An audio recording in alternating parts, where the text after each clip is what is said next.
This is the last few weeks of August. And the last few weeks of August is really an interesting time because we're bombarded. We've already been bombarded with all the back to school messaging for the last couple of weeks already, the beginning of August 1st, even earlier. And we as an educator are kind of have this double-edged sword of being happy that we have still a few more weeks left of summer, and at the same time, the intensity that is starting another year. And for students, it's very similar, but completely different, obviously. I remember when I was in high school specifically, I'd always have this real excitement to go back to school. I had a great high school experience. I loved going to school. I was excited to go into the next year and see all the new challenges that were going to come out and all the new cool things that were going to happen. I just was excited. And I can remember that I swear it is like a smell. There's something in the air. Maybe it's something like the weather changes or something, but there's I feel like it's a smell. It could be totally a placebo or something, but I feel like I smell back to school. And sometimes that smell doesn't really come until maybe like the beginning of September.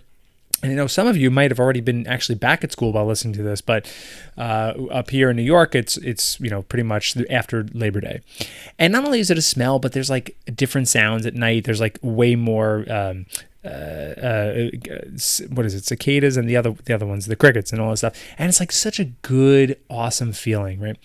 And at the same time, we have the same exact opposite. We feel like I don't know how I barely passed algebra.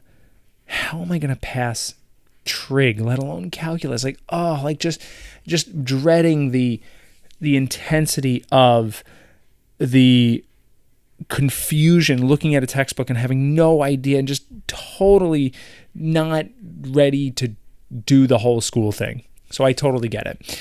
So I'm going to speak to both lens through the same type of strategies here. And it's a very simple strategy of how to combat this double-edged sword that we call August. Whether you're a teacher or a student, it really is totally up to you. So from the teacher standpoint, if you are telling yourself, oh my God, it's August, I got to go back to school, I got to get in the building because I got to set my classroom, and it's August 15th and you still have like 3 more weeks. Cool. That's awesome. Lean into that and do it as early as possible. Have your classroom set up as early as possible. I know there's like going to be a window. You can't walk in the building because they're waxing the floors or whatever it is. But like go in there as early as possible. Do whatever you can. Make all the photocopies. Set up the first lesson plan for the first week. Set up the curriculum for the first month. Whatever you got to do, right? Hang the stuff on the wall. Just really lean into it. Don't do it half-assed. That's the whole thing, is like really go into it, because then your week before school, you're going to feel great. You're going to feel awesome. There is going to be no stress. There's going to be no overwhelm because you're going to be like, I have everything ready to go. Sweet. Or especially if you're been around the block a few years and maybe you're more of a veteran teacher, milk it, baby. Milk those last couple of weeks. Don't even think about school. Whether or not you're going to go in and set up or anything. Just milk it and enjoy the fact that you are probably the only career that has the entire summer off, and just enjoy it. And stay up late, have a few drinks, meet up with your friends the last couple of times, whatever you need to do, just enjoy it. But either way, don't half-ass it. Don't be right in the middle, half pregnant. You want to be really committed either way. And I think that it goes in line with everything that we do.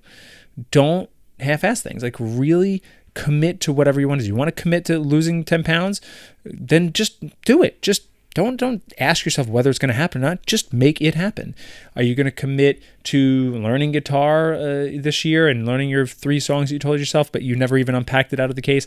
Just make it happen. Like commit. Do all the things that we talk about on the show and have talked about definitely in the first 100 episodes about productivity and committing. Now, if you're a student, here we go. Same exact thing, right? This is the same strategy. I would say, don't half-ass it, commit to however you want to commit. If you want to, and this is not whether or not you're going to go into your classroom and set up, you don't have a classroom, you're not doing anything like that, but it's more of a mental strategy of whether or not you're going to just milk those last couple of weeks. You could see clearly I've taken a couple of weeks off. Really milk those last couple of weeks and just enjoy every minute of it. But don't half enjoy it. Really enjoy it. Meaning, don't be hanging out with your friends and just be like, oh my God, school's coming right around the corner. I don't know what to do. I don't know if this year is going to be good. I don't know if my friends are going to. Just like if you're in the moment, be in the moment. And this is where we talk about meditation. If you've never tried it, give it a whirl. It's awesome. And you'll learn how to be present in the moment, not worry about things that are in the future that you have no control over in this exact moment. So you're killing the fun of this moment to worry about something you have no control over. It's ridiculous. So go to the beach, see your friends, do things, be safe, please. Right? Or you can lean in to get prepared, right? You can think about, okay, what classes do I have this year? What teachers do I have this year? What have I heard about these teachers? Think about like what maybe I could expect in this class or that class. Do all your back to school shopping, get all that done, and enjoy that process, right? That's awesome. Buy new clothes and shoes and all that cool stuff, right? And just have everything ready to go. So either way, it's really not a problem if you just commit one way or the other. Commit to being milk in the summer or commit to getting ready back to school. It doesn't matter because either way, it's coming. For me, again, coming back to my experiences, I always was more so excited, and I wish I had somebody telling me what to do or how to feel or whatever, some suggestions, because I was always a little more excited than I was nervous. Because again, I knew even back then when I was young, I knew I couldn't control it. It was going to be what it was going to be. I'm going to have to get through trigonometry, which I kind of really did, I guess. I didn't. I don't know. I graduated high school. That's all I need to know. But I enjoyed every moment of it. I was present, almost maybe to a fault, right? I really, really enjoyed it. And I think that's what I urge all of you to do. And this is why this is so important, because when you're in the moment, we're talking about not being half pregnant, doing something, either committing one way or the other, is because that really focuses in on being present and being in the moment. And why is that so important?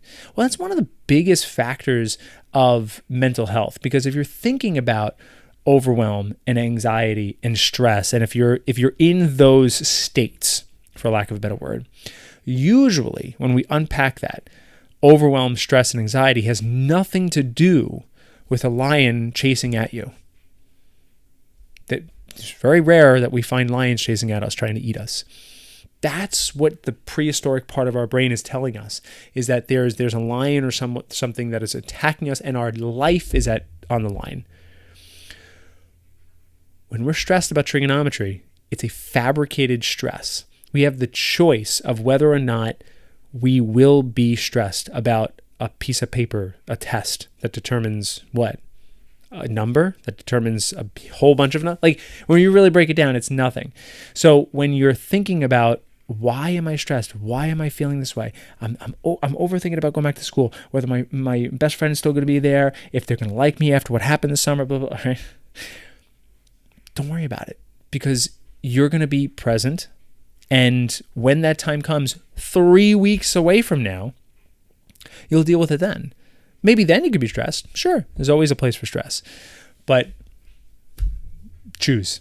Be in the moment, enjoy it, or prep and be ready and excited to go back. So that's it. I hope you enjoyed today's episode. I hope you found it a little bit, a little lighthearted, some thought-provoking conversation today about how you're feeling right now heading back to school. If you like today's episode, then hit like, hit subscribe, and hit the bell notification to be notified every time I release a new video. And if you like today's episode, then you might want to check out this one right over here.